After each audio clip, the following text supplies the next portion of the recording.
வருடந்தோறும் சித்திரை மாதம் பரணி நட்சத்திரத்தில் இந்த யாகம் நடக்கும். அதுதான் ரொம்ப விசேஷம். காலபுருஷனுக்கு 2 7 சுக்கிரன். அவன் பார்த்திங்கன்னா மேஷ ராசியிலே சூரியன். ஒரு சிறப்பான அம்சத்தில் இது நடக்கும் வருடந்தோறும். சித்ரா பௌர்ணமி என்பது காலங்காலமாக சித்திரை மாதம் இருக்கக்கூடிய பௌர்ணமி.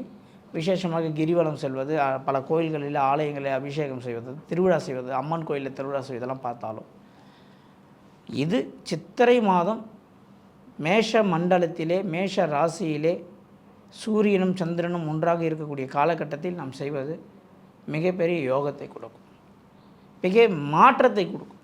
அப்போ இந்த திருவிழாவில் ஒரு தாத்பரியம் என்ன அப்படின்னா, சத்ருகுணம் எல்லாருக்குமே இருக்குமான்னு கேட்டிங்கன்னா எல்லாருக்குமே இருக்கும்.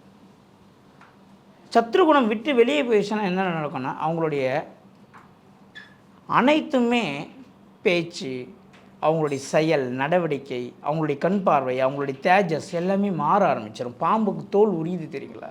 அதனாலே ஒரு மனிதனுடைய உடம்புல தேஜஸ், அவங்க குளிக்கலைன்னா கூட அவங்க மேலே ஸ்மெல் வராது. அது சத்ருகுணம் வெளியே போயிடுச்சுன்னா. அவ்வளோ ஒரு வெயிட்டேஜான ஒரு சப்ஜெக்ட் தான் அந்த சத்ரு.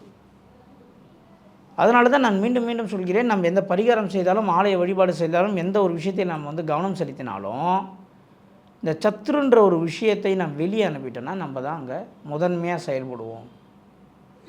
அதுக்காக ஒவ்வொருத்தருக்கும் நம்ம ஒரு யாகத்தை பண்ணி இதை செய்ய முடியாது.